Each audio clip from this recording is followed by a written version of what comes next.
ከ800 ዓመታት በላይ ዋና ከተማ ሆናለች። የ2008ቱን የዓለም ኦሎምፒክ አዘጋጅታለች።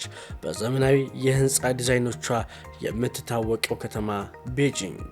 ሰላም የአፍሪቲዩብ ቤተሰቦች፣ በዛሬው የአፍሪዶክ ዝግጅታችን ላይ በሩቅ ምስራቅ የምትገኘው የቻይና ዋና ከተማ ቤጂንግን እንዳስሳለን። ቪዲዮውን ከወደዳችሁት ላይክ፣ ኮሜንት፣ ሼር እንዲሁም ለቻናላችን አዲስ የሆናችሁ ተመልካቾቻችን ቻናላችንን ሰብስክራይብ በማድረግ ተጨማሪ ቪዲዮዎች እንዲደርሷችሁ ማድረግ ትችላላችሁ። ፕሮግራሙን ወደ እናንተ የማቀርበው የአፍሬም ታጠቅ ነኝ። አብራችሁን ቆዩ።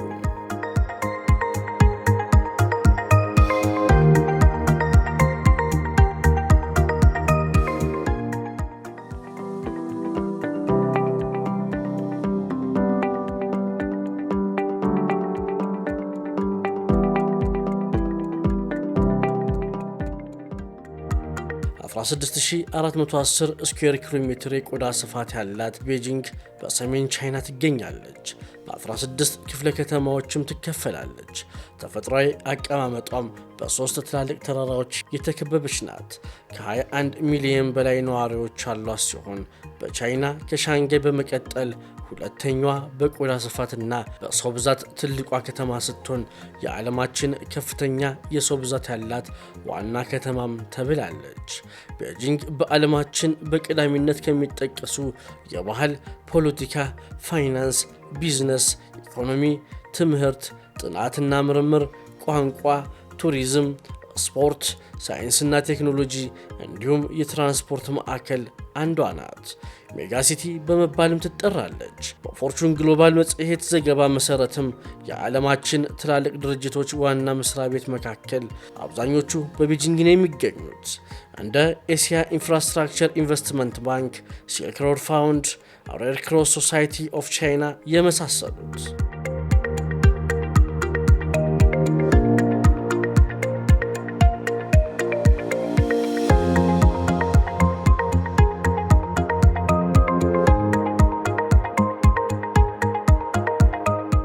ቤጂንግ የቢሊዮነሮች መቀመጫ በመባል የምትታወቅም ሲሆን የበርካታ ቢሊዮነሮችም መኖሪያ ናት። በውስጧ 175 የውጭ ሀገር ኤምባሲዎችም ይገኛሉ። የከተማዋ ዓመታዊ ጂዲፒ 458 ቢሊዮን ሲሆን በዚህም ከሀገሪቷ ጂዲፒ 3.4 በመቶውን ትሸፍናለች። በግሎባላይዜሽን ኤንድ ወርልድ ሲቲስ ሪሰርች ኔትወርክ አልፋ ፕላስም ተብላለች። በ2021 በግሎባል ፋይናንሻል ሴንተርስ ኢንዴክስ በውስጧ ባሉት ተወዳዳሪ የፋይናንስ ማዕከሎች ብዛት 6ኛ ላይም ተቀምጣለች።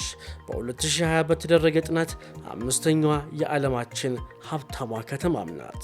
የቻይና ዋና ከተማዋ ቤጂንግ የፖለቲካና የባህል ማዕከል ብቻ ሳትሆን የበለጸገች ሰፊ የሥራ ዕድሎች ያሉባት ዓለም አቀፋዊ ከተማም ነች።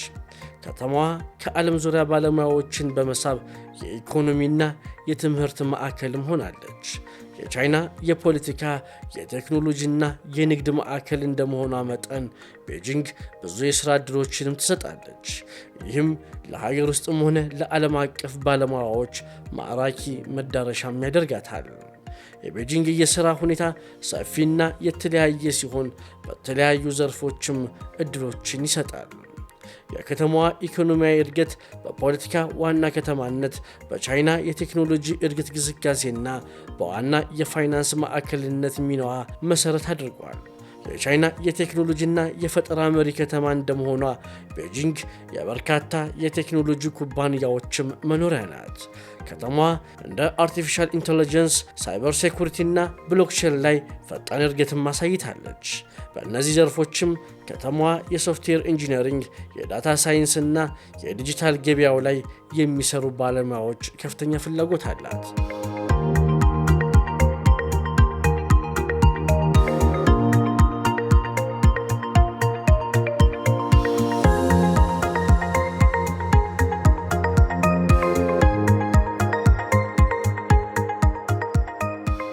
ቤጂንግ የምስራቅና የምዕራቡ ዓለም የሚገናኝባት ከተማ ናት። ይህም ለተለያዩ ስደተኞች የተለያዩ የሥራ ዕድሎችንም ይሰጣል።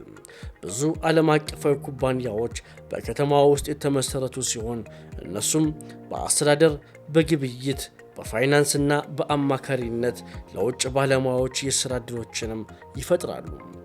የዓለም አቀፍ ድርጅቶችና መንግስታዊ ያልሆኑ ድርጅቶች በውስጧ መገኘትም በዓለም በሰብአዊ ድርጅቶች ላይ የሥራ ልምድ ላላቸው ሰዎች በር ይከፍታል። ቤጂንግ ካላት የሰው ኃይል አቅም አንጻር በውስጧ ለሚሰሩ የውጭ ሀገር ዜጎች የሀገሪቱን ቋንቋ ማወቅ አጋዥ ቢሆንም በጣም አስፈላጊ ነው ተብሎ በብዙዎች ዘንድ አይታመንም። ቤጂንግ የጥንት ስልጣኔ ከጀመሩባቸው ከተማዎች መካከል አንዷ ናት። የከተማዋ ታሪክ ወደ ኋላ 3 ሚሊዮንም አስቆጥሯል። ላለፉት 8 ክፍለ ዘመናትም የሀገሪቷ ፖለቲካ ማዕከልም ነበረች። ከተማዋ ላለፉት 3000 ዓመታት በተለያዩ ስሞች ትጠራ ነበር። ቤጂንግ የሚለውን ስሟን ያገኘችው በ1403 ዓመተ ምህረት ሚንግ ተብሎ በሚጠራው ስርወ መንግስት ወቅት ሲሆን የስሟ ትርጓሜም ሰሜናዊቷ ማዕከል የሚል ነው። አካባቢዋ ከተማ ተደርጎ በግድግዳዎች ታጥሮ የተመሰረተችው በ1045 ዓመተ ምህረት ሲሆን ጂቼንግ ተብላም ትጠራ ነበር። አካባቢዋን የያን ስርወ መንግስት ሲቆጣጠረውም ዋና ከተማ በማድረግ የባህል የኢኮኖሚና የፖለቲካ ማዕከል አድርጓታል። ከ1368 እስከ 1644 ድረስም ቻይናን የመራው የሚንግ ስርወ መንግስት የአሁኗን ቤጂንግ እንዳስፋፋትና መሰረት እንደጣለባት በታሪክ ተቀምጧል። በመቀጠልም ኩዊን ስርወ መንግስት ከ1644 እስከ 1912 ዓ.ም ድረስ ቻይናን መርቷታል።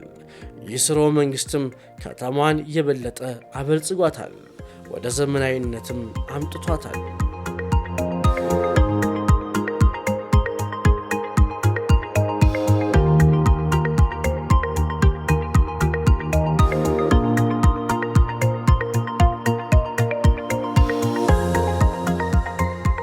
ቤጂንግ የ2008ቱን ሰመር ኦሎምፒክ እና የ2015ቱን የዓለም አትሌቲክስ ሻምፒዮናን አዘጋጅታለች።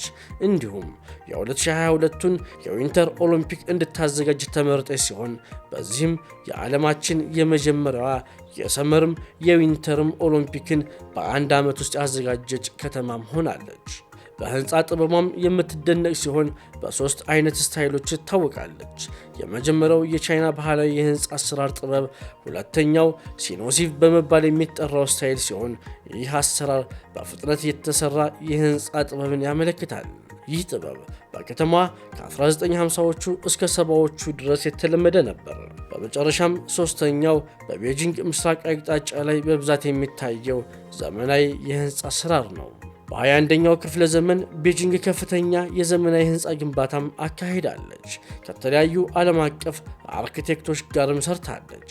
በ2007 ከተማ በህንፃ ጥበቧ የሰማይ ጠቀስ ህንፃዎች ሽልማትንም ወስዳለች። በ2000 የሊንክዲን ሃይብሪድ ዋና መስሪያ ቤት ህንፃ፣ በ2013 ደግሞ የሲሲቲቪ ዋና መስሪያ ቤት ህንፃን ሽልማትም ወስደዋል።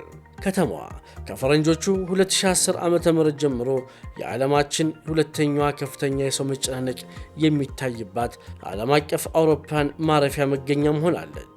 የቤጂንግ ካፒታል ዓለም አቀፍ ኤርፖርት በከተማዋ ከሚገኙት 2 ዓለም አቀፍ የአየር መንገዶች መካከልም አንዱ ነው። በዓመት 557167 አውሮፕላኖችም ይጓዙበታል። በዚህም የ6ኛ ደረጃን ይይዛል። 1,787,027ቱን ካርጎም ያስተናግዳል። የተከፈተው ከ67 ዓመታት በፊት በ1958 ዓ.ም ነበር። በቱሪስት ዘርፍም በአስገራሚ ቤተ መቅደሶቿ፣ የሃይማኖት ስፍራዎች፣ ፓርኮች፣ መናፈሻዎች፣ የመቃብር ስፍራዎች እና ግድግዳዎች ትታወቃለች። በውስጧ 7 በዩኔስኮ የተመዘገቡ ቅርሶችም አሏት።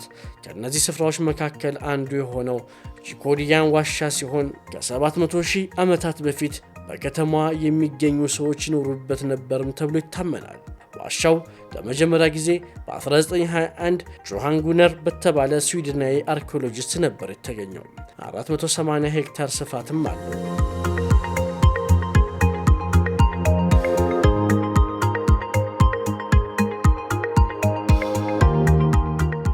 የዓለማችን ረዥሙ አርቲፊሻል ወንዝ ግራንድ ካናልም በውስጧ ይገኛል። በዩኔስኮ የተመዘገበው ሁለተኛው የከተማዋ ቅርስም ነው። ወንዙ ለመጀመሪያ ጊዜ የተሰራው በ5ኛው ክፍለ ዘመን ሲሆን ከ1271 እስከ 1633 ዓ.ም ድረስ ከተማዋን ባስተዳደሩት ስርወ መንግስታት ወቅት ደግሞ እንዲሰፋና እንዲረዝም ተደርጓል። በቻይና ከሚታወቀው የሎ ወንዝ ጋርም እንዲገናኝ ተደርጓል። 1776 ኪሎ ሜትር እርዝመትም አለው።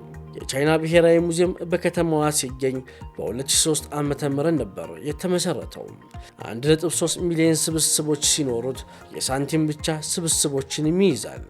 በዓመት 1.6 ሚሊዮን ጎብኚዎችንም ያስተናግዳል። 2 የተለያዩ ሙዚየሞችን በማጣመር ሲሆን የሀገሪቱ የባህልና ቱሪዝም ሚኒስቴር የመሰረተው። የተለያዩ የሀገሪቷን ስነ ጥበብና ታሪክንም የሚያሳይ ስብስብ ነው።